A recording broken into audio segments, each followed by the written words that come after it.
매일매일 말씀으로 승리하시는 저와 여러분들 되시길 주님의 이름으로 축원합니다. 자, 오늘 말씀은 출애굽기 89번입니다. 우리 제목 같이 한번 읽어보도록 하겠습니다. 여기 마이크 열어주시고요. 자, 제목 다 같이 시작. 사람들. 제 말씀을 삶에 새겨가는 사람들이라고 하는 제목을 가지고 함께 은혜를 나누도록 하겠습니다. 자, 오늘 본문 말씀은 출애굽기 34장 27절부터 35절까지의 말씀입니다. 같이 한 마음으로 함께 읽도록 하겠습니다. 시작. 여호와께서 모세에게 이르시되 너는 이 말들을 기록하라. 내가 이 말들의 뜻대로 너와 이스라엘과 언약을 세웠음이니라 하시니라. 모세가 여호와와 함께 40일 40야를 거기 있으면서 떡도 먹지 아니하였고 물도 마시지 아니하였으며 여호와께서는 언약의 말씀 곧 십계명을 그 판들에 기록하셨더라. 모세가 그 증거의 두 판을 모세의 손에 들고 시내산에서 내려오니 그 산에서 내려올 때에 모세는 자기가 여호와와 말하였으므로 말미암아 얼굴 피부에 광채가 나나 깨닫지 못하였더라. 아론과 온 이스라엘 자손이 모세를 볼 때에 모세의 얼굴 피부에 광채가 남을 보고 그에게 가까이 하기를 두려워하더니 모세가 그들을 부르매 아론과 회중의 모든 어른이 모세에게로 오고 모세가 그들과 말하니 그 후에야 온 이스라엘 자손이 가까이 오는지라. 모세가 여호와께서 시내산에서 자기에게 이르신 말씀을 다 그들에게 명령하고 모세가 그들에게 말하기를 마치고 수건으로 자기 얼굴을 가렸더라. 그러나 모세가 여호와 앞에 들어가서 함께 말할 때에는 나오기까지 수건을 벗고 있다가 나와서는 그 명령하신 일을 이스라엘 자손에게 전하며 이스라엘 자손이 모세의 얼굴의 광채를 보므로 모세가 여호와께 말하러 들어가기까지 다시 수건으로 자기 얼굴을 가렸더라. 아멘. 아멘. 자, 오늘 말씀의 전체적인 스토리는요, 모세가 첫 번째 하나님으로부터 십계명을 받았는데 금송아지 사건으로 말미암아 바닥에다가 던져서 이제 깨트렸잖아요. 예, 하나님께서는 다시 그 깨어진 돌판 똑같은 모양으로 다시 가지고 올라와라. 내가 다시 그 말씀을 새겨주겠다라고 해서 모세가 첫 번째 부분은 하나님께 가서 두 번째로 십계명을 받아서 내려오는 장면이 이제 첫 번째 부분에 대한 내용이고요. 십계명을 다시 받아서 내려오는 상황 가운데서 모세가 좀 변했어요. 뭐가 변했어요? 예, 얼굴빛이 변했다는 거죠. 광채가 확 빛이 나는 거예요. 그랬더니 그 광채를 보고 사람들이 어떻게 마음이 들었느냐? 두려워했다라고 했네. 그래서 감히 누구도 모세에게 함께 한꺼번에 함부로 나아갈 수 없는 상태가 된 거죠.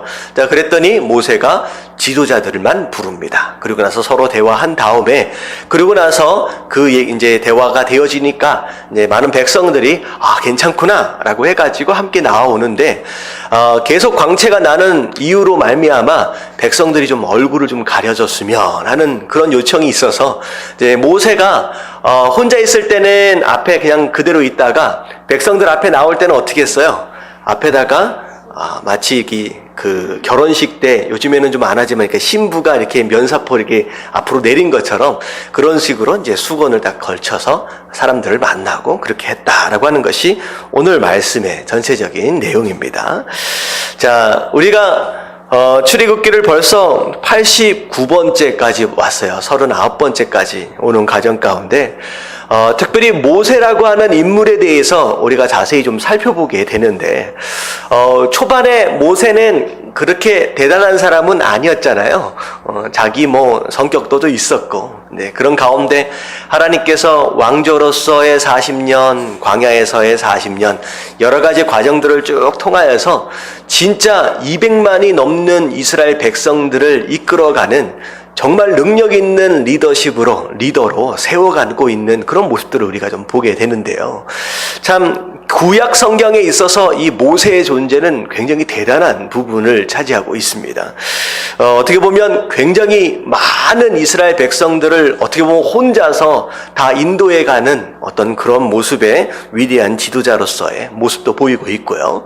그냥 한낱 노예의 무리들 정도로만 이제 있었던 이스라엘 민족들을 결국은 가나안 땅으로 인도해 내면서 이스라엘이라고 하는 나라의 기초를 세우는데 굉장히 지대한 역할을 감당했던 바로 그 사람이 바로 모세였고요. 그리고 애굽에서 탈출해서 나오는 순간서부터 10가지 기적과 더불어 수많은 이적과 수많은 표적들과 그리고 어떻게 보면 하나님과 끊임없는 대면함, 그리고 엄청난 카리스마. 근데 오늘로 보면 얼굴에서 막 빛이 날 정도로 엄청난 카리스마가 나타나잖아요. 이런 인물, 그리고 심지어 그랬음에도 불구하고 하나님은 모세를 뭐라고 평가하느냐? 이 땅에서 가장 뭐한 사람이다? 온유한 사람이다 라고 평가하는, 교만하지 않고 끝까지 온유함을 지켰던 바로 그런 인물로서 굉장히 중요한 부분을 차지하고 있습니다. 자, 이런 모세의 모습들을 보면서 대단한 사람이다 라고 우리가 남겨놓으면 별로 우리의 인생과는 상관이 없겠죠. 이런 모세의 모습들을 보면서 자, 우리가 어떤 도전들을 받아야 하느냐? 모세처럼 쓰임받고 싶다라고 하는, 모세처럼 정말 능력 있게 하나님 앞에서 진짜 그렇게 쓰임받을 수 있다라고 하는 그런 도전을 좀 받을 수 있으면 좋겠다라는 거죠. 여러분, 이 말씀을 통하여 이런 도전들이 우리 삶 가운데 있어질 수 있을 때, 그럴 때 우리 삶 가운데 변화가 일어날 수 있다라고 하는 거, 이런 도전들을 좀 받으시게 되길 주님의 이름으로 축원합니다.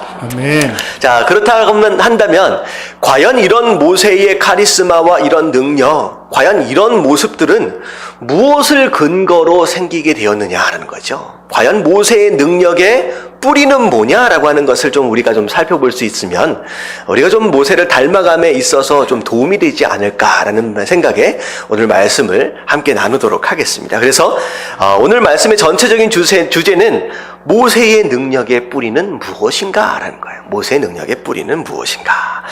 자, 첫 번째 우리 같이 한번 읽어보도록 할게요. 다 같이 시작. 하나님의 말씀을 기억하라. 자, 기억하라가 아니에요. 기억하라가 아니라 기록하라예요. 자, 하나님의 말씀을 기록하라는 거죠. 자, 27절 말씀에 보면, 자, 여호와께서 모세에게 이르시되 너는 이 말들을 뭐하라? 기록하라 라고 27절에 말씀하고 계십니다. 다시 말하면 하나님께서 지금 모세에게 수많은 말씀들을 지금 하고 계세요. 대화를 하고 계시는 가운데 모세 보고 그냥 멍하니 듣고만 있지 말고 반드시 이것을 뭐 하라는 거예요? 기록하라 라고 하는 것입니다. 사실 모세의 능력의 뿌리, 그 중에 가장 핵심은 기록하는 것에 있습니다. 우리가 모세 오경을 보면 창세기, 출애굽기, 레위기, 민수기, 신명기까지의 모세 오경을 보면 이건 다 뭐에 대한 내용이냐? 하나님과 모세와의 대화의 내용이에요. 그 가운데 있어졌던 모든 내용들을 모세는 반드시 뭐 하는 습관을 가졌느냐? 기록하는 습관을 가졌다라고 하는 거죠. 그래서 율법에 대한 자세한 내용에서부터 시작해서 인구 조사하는 그 내용에 이르기까지, 그리고 성막을 짓는 데에 있어지는 모든 자세한 내용들, 어떤 모양, 어떤 길이, 어떤 크기, 이런 내용들을 모세는 어떻게 했느냐? 다 기록했다라는 거죠. 여러분, 왜 기록했을까요? 왜 기록했을까요? 간단합니다. 잊지 않기 위해서.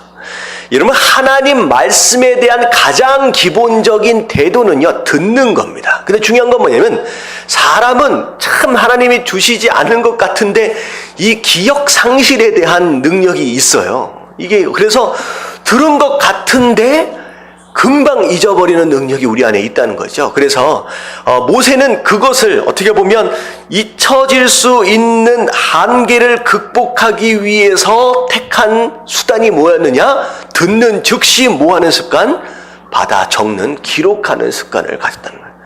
결국 잊어버리지 않기 위해서 쓰기 시작했다라고 하는 것이죠. 자, 어떻게 보면 우리 교인들은 참 이런 것들을 좀 잘하고 있죠. 그래서 우리가 책상이 딱 있는 가운데 기록하기 너무 좋은 환경이다 보니까 여러분들 주보에도 제가 그걸 위해서 우리 이제 말씀에 대한 모든 아웃라인을 제가 좀 다 기록을 해놓고 있습니다. 그래서 여러분들이 이제 기록을 해놓는데 결국은 이 모습 자체가 우리의 영적인 성장과 능력을 세워감에 있어서 굉장히 중요한 습관이다라고 하는 것입니다. 결국은 기록한다라고 하는 것은 말씀을 들었다라고 하는 것에 대한 흔적을 남겨가는 것이죠. 한국의 남자 화장실에 가보면요, 소변기 앞에 가장 많이 쓰여져 있는 구절이 있어요. 구절이 아니라 문구가 있지요. 지금 뭐예요? 뭐라고 써져 있어요? 아름다운 사람은 머문 자리도 아름답습니다. 화장실을 좀 깨끗하게 씁시다 라고 하는 것이거든요. 근데 사람은요 어딜 가든지 어디에 있든지 어쩔 수 없이 흔적을 남길 수밖에 없어요. 흔적을 남길 수밖에 없어요.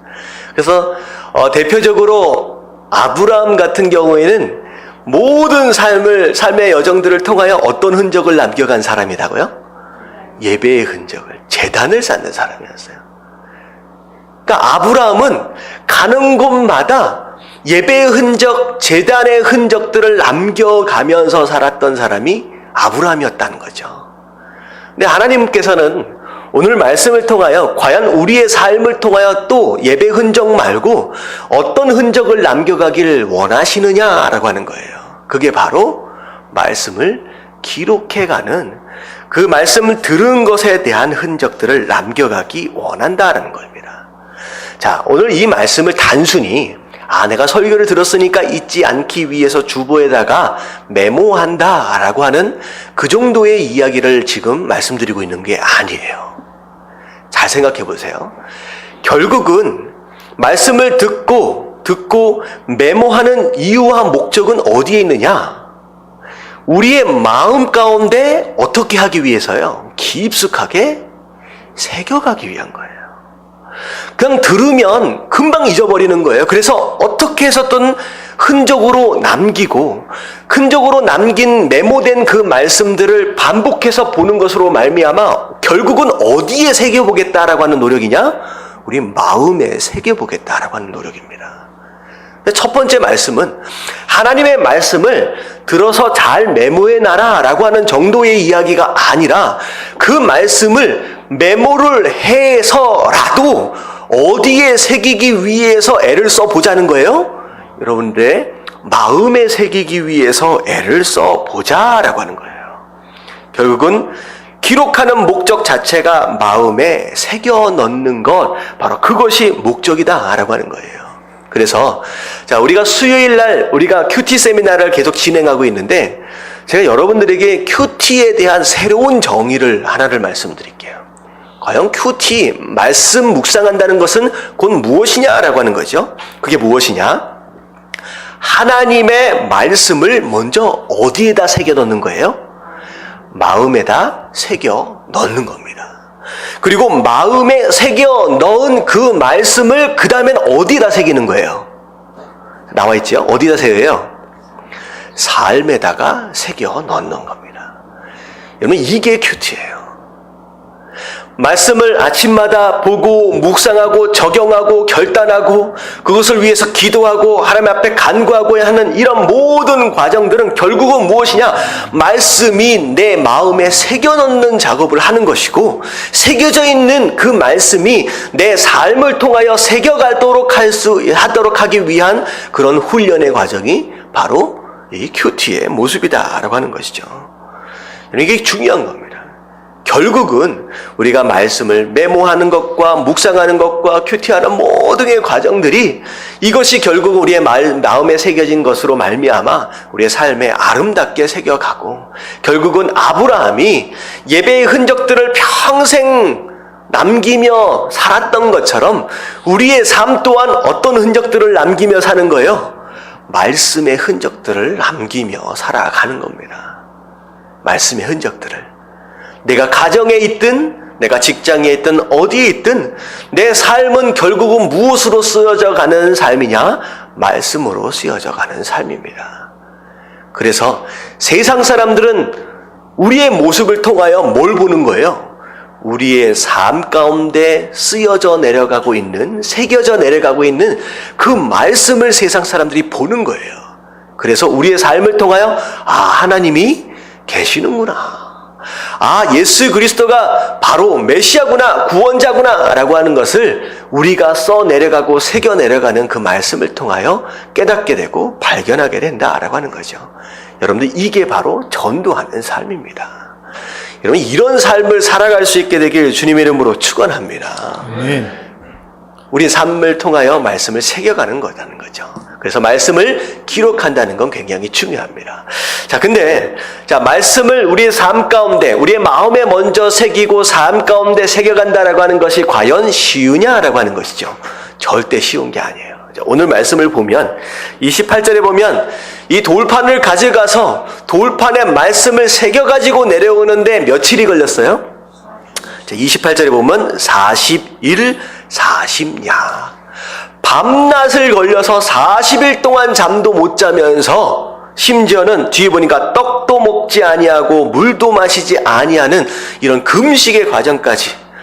여러분, 이런 오랜 시간과 오랜 노력과 오랜 땀의 어떤 그런 결과로 이게 새겨지기 시작했다라고 하는 것이죠. 마찬가지입니다. 우리가 말씀 묵상을 하면서 하나님의 말씀을 우리 삶 가운데 새겨간다라고 하는 것은 단순히 해보자라고 마음먹는 것에 의해서 단순하게 되어질 수 있는 것은 아니다라고 하는 거죠.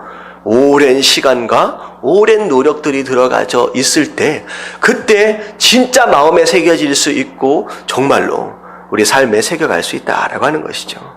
그래서 큐티는요, 어떻게 보면 어렵지만 어떻게 보면 쉽다라고 말씀드리는 이유는 뭐냐면, 마음만 먹고 하루하루 시작하면요, 한 걸음 한 걸음 되어져 갈 수 있지만 사실 매일매일 끊임없이 꾸준히 해간다라고 하는 것이 우리의 정서나 우리의 습관에 있어서 쉽지 않기 때문에 결단코 쉽다라고 얘기할 수는 없다라는 거죠.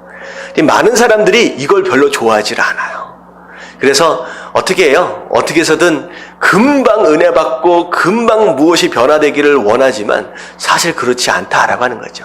이제 여러분들 정말로 영적으로 말씀 가운데 성숙한 성도의 삶을 살기 원하신다라고 한다면, 여러분, 모세가 40주야로 이 말씀을 새겨가는 이런 모습들처럼 여러분들 하루의 삶 가운데 한 걸음 한 걸음 매일매일 노력하시고 열심을 내시는 가운데 여러분들 진짜 말씀이 새겨지는 그런 삶을 사실 수 있게 되길 주님의 이름으로 축원합니다. 아멘. 그래서 첫 번째가 무엇이냐? 모세의 첫 번째 능력의 뿌리가 무엇이었어요? 하나님의 말씀을 기록하는 것에 있다라고 하는 것입니다. 두 번째 같이 한번 읽어볼게요. 다 같이 시작. 하나님과의 영적 만남을 체험하라. 두 번째가 하나님과의 영적인 만남을 체험하라 라고 하는 거예요. 오늘 어떻게 보면 모세의 능력의 뿌리 두 번째가 이 모세가 하나님을 끊임없이 꾸준히 만남의 과정을 이루어 왔다라고 하는 것에 있습니다. 어떻게 보면 첫 번째 모세가 하나님을 만났을 때의 모습은 떨기나무 가운데서 만났죠. 나이 80세가 되었을 때. 그리고 나서 10가지 재앙이 쭉 이어지는 과정 가운데서도 끊임없이 하나님과의 대화가 계속 있어졌습니다. 그리고 출애굽 이후의 광야의 모든 과정들을 통하여 하나님과의 계속 만남이 있었고요. 그리고 첫 번째 십계명을 받을 때에도 하나님과의 40일 동안의 만남이 또 있었고요. 그리고 십계명을 받고 난 뒤에 내려왔을 때 금송아지 사건으로 말미암아 하나님과 이스라엘 언약의 관계가 깨어질 때도 3차례나 올라가 가지고 하나님께 중보하는 기도의 모습들을 보면서 모세는요, 문제가 생길 때마다, 어려움이 있을 때마다 어떻게 해서든 누군가의 만남을 시도했느냐? 하나님과의 만남을 시도했습니다. 그 끊임없는 하나님과의 만남을 통하여서 영적인 경험을 지속적으로 해왔던 사람이라는 거죠. 특별히 오늘 같은 경우에는 두 번째 십계명판을 받아가지고 내려왔는데 그 만남을 통하여 모세의 어떤 변화가 일어나기 시작했느냐? 얼굴 피부에 빛이 나오는, 어떻게 보면 모세의 능력이 얼굴로 나타나기 시작하는 모습까지 이르렀다라고 하는 거죠. 결국은 모세가 이런 카리스마와 이런 엄청난 리더십과 이런 능력을 소유하게 된 두 번째 뿌리는 뭐에 있느냐?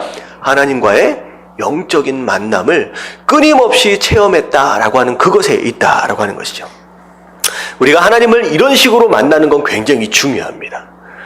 성경에 제가 세 인물을 제가 소개를 할게요. 특별히 이런 만남들을 통하여서 하나님 앞에 쓰임받은 사람의 대표적인 사람은 바로 베드로죠. 자, 베드로가 예수님께서 예루살렘에 올라가서 잡히시기 전에 베드로가 경험했던 영적인 체험이 있어요. 어디에서 체험했느냐? 변화산에서 영적으로 영광 가운데 예수님의 모습이 하나님으로 변화되어지는 그런 모습을 봤다는 거죠. 그 모습 자체가 어떻게 보면 베드로에게 있어서 굉장히 큰 충격이기도 하지만 베드로의 능력에 엄청난 에너지가 되어질 수 있었다는 거죠. 베드로는 그렇게 만났습니다. 변화산에서. 바울 같은 경우에는 서신서들마다 자주 얘기하는 내용들이 있어요. 어디에서 예수님 만났어요? 다메섹의 교회를 핍박하기 위해서 올라가는 그 도상에서, 그 길가에서 예수님을 만난 그게 있었잖아요. 그것에 대해서 이 바울은 끊임없이 이야기를 합니다. 심지어 구약에 있는 이사야라고 하는 선지자는 1장부터 한 6장까지 이르를 때는 이사야는 별로 그렇게 대단한 선지자는 아니에요. 근데 성전에서 하나님의 환상을 딱 보는 순간 6장서부터 쭉 이어지는 이사야의 모습은요, 완전히 다른 모습이에요. 진짜 능력의 사람으로 변화되어진다라고 하는 거죠. 그래서 우리가 예배를 끊임없이 듣고 말씀을 묵상하고 하는 이런 모든 과정과 더불어 너무 중요한 체험은 뭐냐면 영적으로 하나님을 만나는 이 체험이 굉장히 중요하다라고 하는 거예요. 특별하게. 그래서 이 왜 체험이 중요하느냐? 이 영적인 체험은 두 가지 능력이 있어요. 두 가지 능력. 첫 번째는요, 고난을 이기는 힘입니다. 고난을 이기는. 조금 힘들어지면 우리가 흔들릴 수 있거든요. 근데 이런 강력한 영적인 체험을 경험한 사람은 그것을 기억하는 것으로 말미암아 그 고난을 버텨낼 수 있는 힘이 되어진다라는 거죠. 두 번째 힘은요, 어떤 힘이 되어지느냐? 사명을 감당하도록 하는 원동력 또는 어떻게 보면 역동적 에너지가 되어질 수 있다라는 거죠. 우리가 사명을 감당한다라고 했을 때, 그래서 베드로하고 바울하고 이사야 같은 경우에도 자기가 이제 기록하는 서신서들이나 이런 내용들을 통하여서 끊임없이 얘기하고 있어요. 내가 그때 예수님이 어떤 모습으로 변화되는 걸 내가 보았다라고 얘기를 하고요. 심지어 바울 같은 경우는 내가 그때 예수님을 이렇게 만났다라고 최소한 3번 이상을 계속 얘기하고 있습니다. 그것이 바울이 사역을 감당함에 있어서 고난을 당하고 역경을 당하는 가운데 이기는 에너지의 힘이 되는 거예요. 능력이 되는 거죠. 그래서 그것을 위해서 우리 신앙 가운데 이런 경험들이 너무나도 중요하다라고 하는 것입니다. 그래서 제가 예배를 드린다라고 하는 건 너무나도 중요하긴 하지만 우리가 이제 모든 성도들로 이제 글로리 캠프를 꼭 다녀오라라고 말씀드리는 이유가 무엇이냐? 예배와 더불어 캠프나 이런 기회들을 통하여서 특별한 영적인 체험을 한다라고 하는 것 자체가 굉장히 중요하기 때문이다 하는 거죠. 물론 캠프나 이런 데를 다녀오는 것 그 자체가 만병통치약이다라고 할 수 없지만 그것이 우리 안에, 그런 체험이 우리 안에 있다라고 하는 것과 없다라고 하는 것과는요, 정말로 다른 신앙의 모습들이 되어질 수 있다라고 하는 것입니다. 사실 저 같은 경우도 사실 마찬가지인 것 같아요.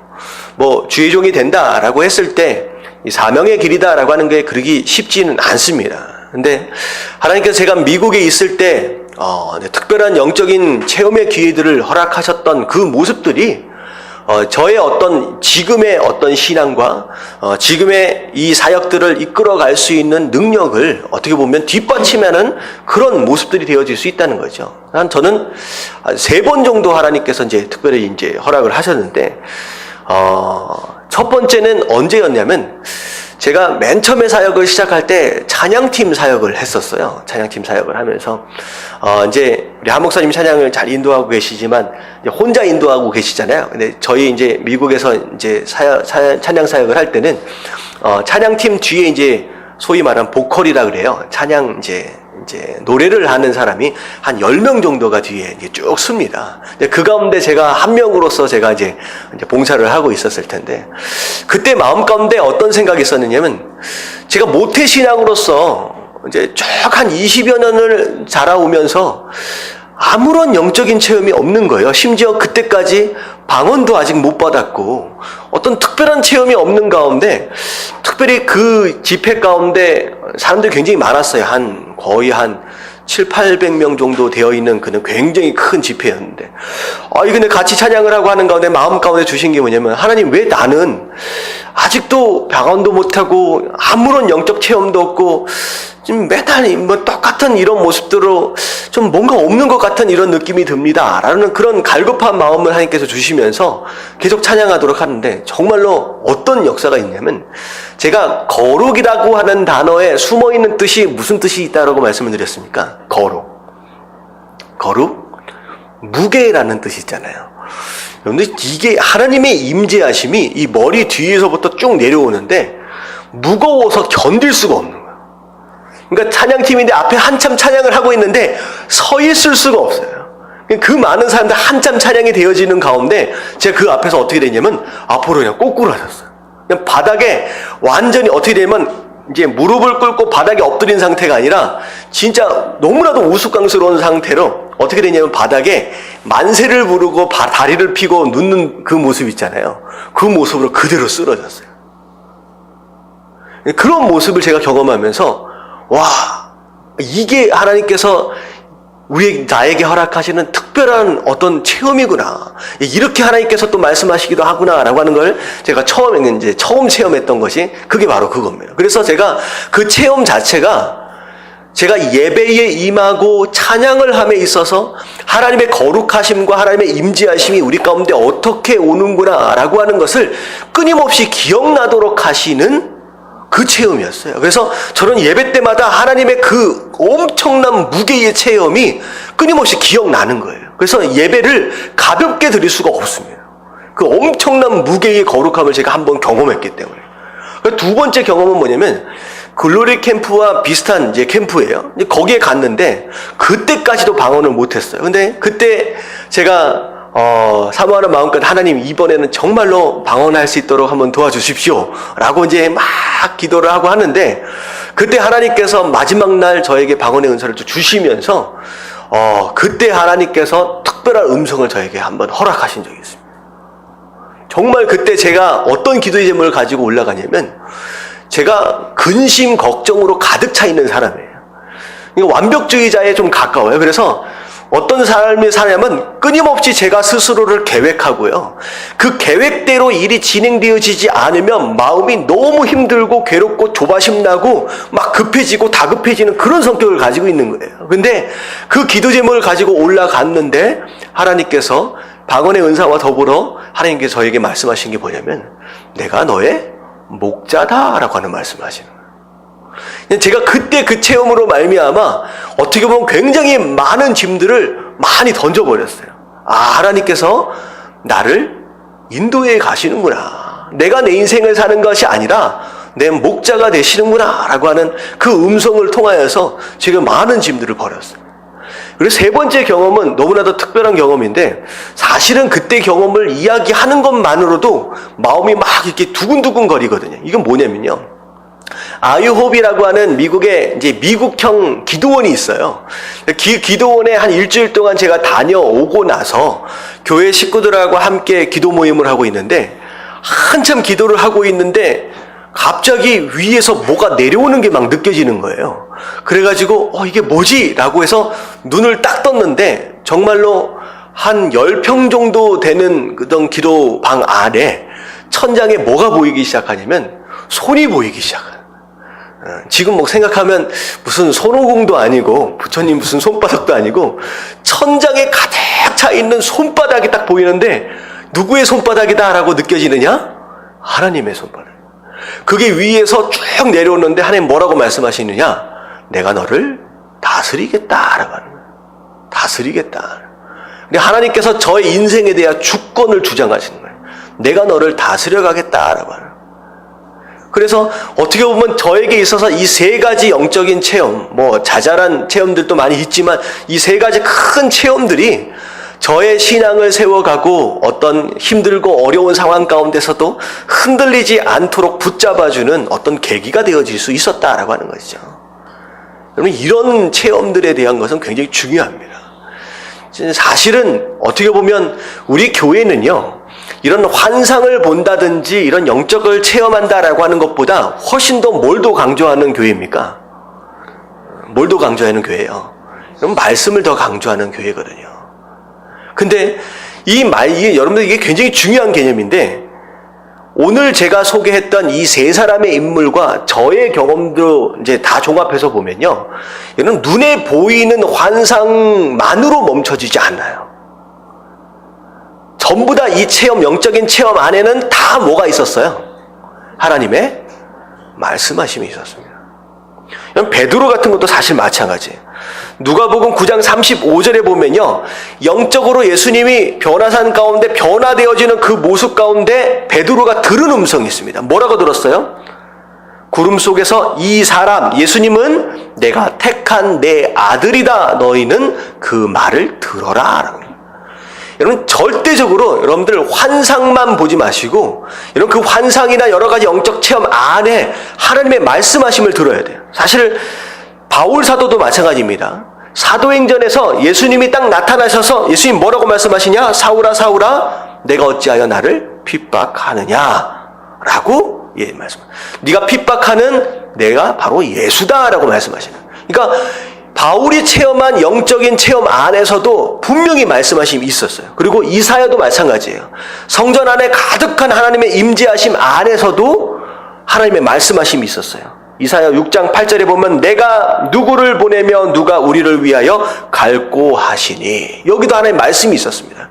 다시 말하면 우리가 영적으로 하나님을 만나고 체험하는 것도 중요하지만 그 가운데 반드시 무엇이 있어야 한다?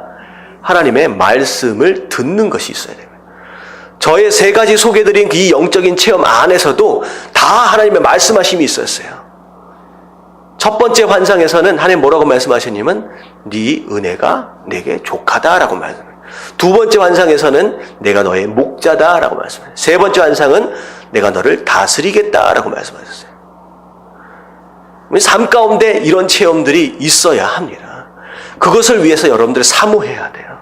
그리고 그것이 여러분 삶 가운데 새겨짐으로 말미암아 그것이 여러분들이 살아감에 있어서 어떤 고난이나 역경이나 사명을 감당함에 있어서 그것을 버텨줄 수 있는 버팀목이 될 수 있다라고 하는 거예요. 혹시나 이런 경험들이 없으신 분이 계시다라고 한다면 여러분은 끊임없이 예배를 통하여 어떤 기회들을 통하여 경험할 수 있도록 여러분들이 사모하실 수 있는 저와 여러분들 되시길 주님의 이름으로 축원합니다. 아멘. 자, 그래서 모세는 다른 사람하고 비교할 수 없는 특별한 영적인 체험을 통하여 이런 능력을 갖게 되었다라고 하는 것이죠. 그게 바로 이제 두 번째입니다. 자, 세 번째, 과연 모세의 능력의 뿌리는 어디에서 왔느냐? 자, 세 번째 같이 읽겠습니다. 시작. 말씀의 충만으로 얼굴을 바꾸어라. 자, 말씀의 충만으로 얼굴을 바꿔라 라고 하는 것인데, 뭐 얼굴 바꿔라 라고 하니까 무슨 뭐 성형수술하라 뭐 이런 얘기는 아니죠. 자, 오늘 말씀 29절에 보면 어떤 말씀이 나와 있느냐면, 자, 모세가 하나님과의 대면이 있었어요. 그래서 하나님 자기와 여호와와 말하였으므로 말미암아 대화되어진 거죠. 대화되어짐으로 말미암아 얼굴 피부에 광채가 났다라고 얘기했습니다. 얼굴 피부에 광채가 났다는 거예요. 저는 이 말씀을 딱 보면서 이뻐지려면 무엇으로 충만해야 하느냐? 말씀으로 충만해야 되겠구나라는 그런 생각을 해봤습니다. 이게 요즘에 피부 좋다라고 한다면 뭐 무슨 피부라 그래요? 물광 피부 막 그런 얘기를 하잖아요. 그래서 물광 피부를 갖기 위해서 어떻게 하고 막 얘기를 하는데 진짜 그 어떤 피부 무슨 로션보다 영양제보다 미백제보다 훨씬 더 강력한 이제 화장품이 뭐냐면 말씀 충만이다라고 하는 것이죠. 여러분들 이뻐지기 원하시는 분 아멘 하십시다. 여자들만 얘기하시는 것 같아요. 이런 남자도 외모가 또 능력이래요. 외모가 능력. 이뻐져야 합니다. 그래서 근데 제가 이 말씀을 준비하다가 제가 그 부분을 하나 찾았는데, 여러분들 얼굴의 뜻이 무슨 뜻인지 아세요? 얼굴. 원래 얼굴의 어원은요 어디에서 왔냐면 얼꼴에서 왔대요. 얼꼴. 이 얼꼴이 변해서 얼굴이 된 거예요. 근데 얼과 꼴이 무슨 뜻이냐? 얼하면 그 조상의 얼, 누구의 얼, 그때 쓰는 단어예요. 그래서 이 얼의 뜻이 뭐냐면 마음, 생각, 정신이라는 뜻입니다. 그리고 꼴이라고 하는 것은 모양이라는 뜻이에요. 그래서 마음과 정신과 생각의 상태가 모양으로 나타나는 것이 바로 뭐가 되는 거예요? 얼굴이 되는 거예요. 얼굴이. 그래서 얼굴은 그냥 얼굴이 아니라, 몸의 일부분이 아니라 무엇이 모양으로 나타나는 것이다? 여러분들 안에 있는 생각과 마음과 정신이 얼굴로 나타나는 거예요. 그래서 전도서 7장 3절에 보면 이런 말씀이 있습니다. 전도서 7장 3절 다 같이 한번 읽어볼게요. 시작. 슬픔이 웃음보다 나음은 얼굴에 근심하는 것이 마음에 유익하기 때문이라. 자, 슬픔이 웃음보다 낫대요. 슬픔이 웃음보다 낫대요. 자, 어떻게 보면 슬픔이다라고 하는 것은 우리 마음의 감정 상태잖아요. 근데 웃는다라고 하는 것은 우리 마음에 있는 기쁜 마음이 얼굴로 표현되는 것이 웃음입니다. 근데 어떻게 보면 슬픔과 웃음을 비교를 하는데 웃음이 더 낫다는 거죠. 기쁜 마음으로 얼굴 가운데 웃음을 표현하는 게 낫다. 근데 뒤에 뭐라고 나와 있냐면 얼굴이 근심하는 것이, 뭐가 근심한데요? 여기 얼굴이 근심한다라고 얘기하고 있어요. 얼굴이 근심한다. 다시 말하면 마음 안에 있는 근심이 어디로 나타난다? 얼굴 가운데로 나타난다라고 하는 거죠. 그래서 우리의 얼굴은 단순히 모양새에 그쳐 있는 것이 아니라 우리의 마음의 표현이다라고 하는 거죠. 그래서 우리가 이뻐지고 우리가 밝아지고 우리가 정말 잘생겨지기 위해서는 얼굴 외형뿐만 아니라 그 안에 얼굴을 만드는 뭘 바꾸면 된다는 거예요? 우리의 마음을 바꾸면 된다라고 하는 것입니다. 그래서 사실 우리 인생을 그릇이다라고 얘기를 한다라고 한다면 그릇의 가치는 무엇이 결정한다? 담긴 것이 결정한다라고 하는 것이죠. 그래서 우리 안에, 우리 마음 가운데 좋은 것을 많이 담으면 담을수록 이 담긴 것이 결국 어디로 나타나기 때문에? 얼굴로 나타나기 때문이라는 거죠. 그래서 어떤 사람들 보면요, 그냥 얼굴만 보면 환해요. 그래서 그냥 봐도 의도적으로 웃지 않아도 그냥 기분이 좋아지는 그런 얼굴들이 있다는 거죠. 근데 어떤 얼굴들은 딱 보면 어떤 느낌이 들어요? 괜히 섬뜩하고 괜히 한마디 얘기하면 맞을 것 같고, 그러니까 그 뭐가 들어있는 거야 이 안에? 이 안에 이 불평과 원망과 독한 마음과 폭력적인 이 마음들이 얼굴로 그냥 드러나는 거예요. 그런 사람들을 만나면 이상하게 마음이 이제 불편해진다라고 하는 것이죠.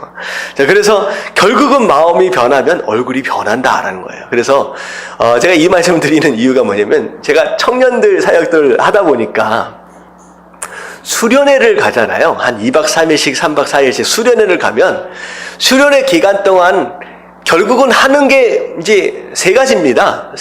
뭐냐면 말씀 듣고 기도하고 찬양하고예요.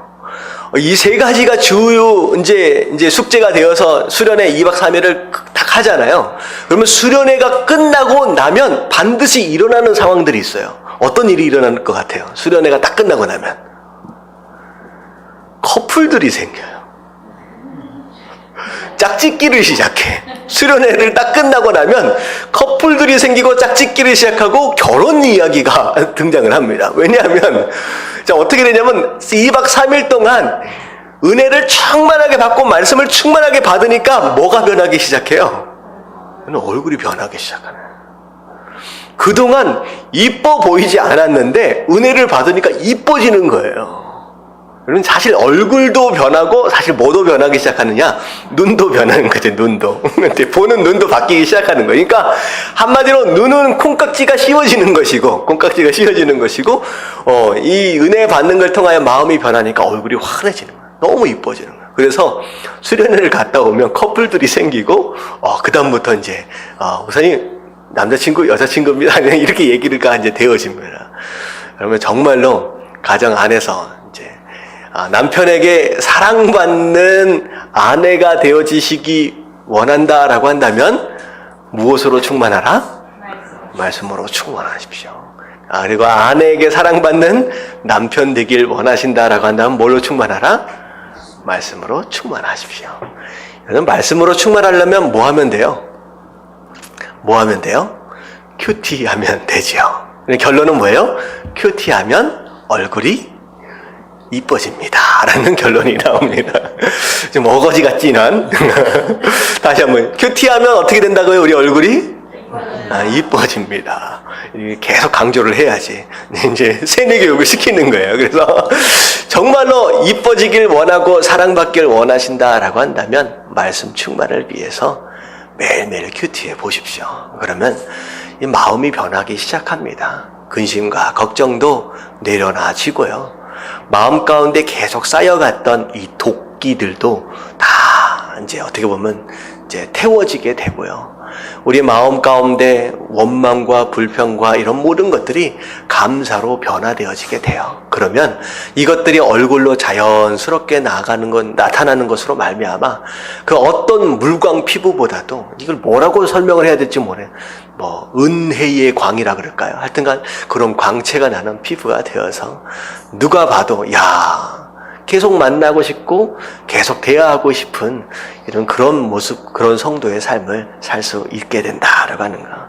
자, 그래서 잠언 15장 13절 말씀 마지막으로 같이 한번 읽겠습니다. 다 같이 잠언 15장 13절 시작. 마음의 즐거움은 얼굴을 빛나게 하여도 마음의 근심은 심령을 상하게 하느니라. 어떻게 한다고요? 마음에 즐거움이 가득하면 얼굴이 빛난대요. 제 말이 아니잖아요. 성경 말씀이 나와 있잖아요. 여러분들 얼굴이 환하게 빛나길 원하신다라고 한다면 즐거운 마음을 가져라. 하지만 근심하는 마음을 가지면 심령이 상하게 된다. 아프게 된다라고 하는 거. 여러분 기억하시고 큐티하시고 말씀 충만하심으로 진짜 얼굴도 환하게 바뀌고 정말 인생도 바뀌는 저와 여러분들 되시길 주님의 이름으로 축원합니다. 아멘.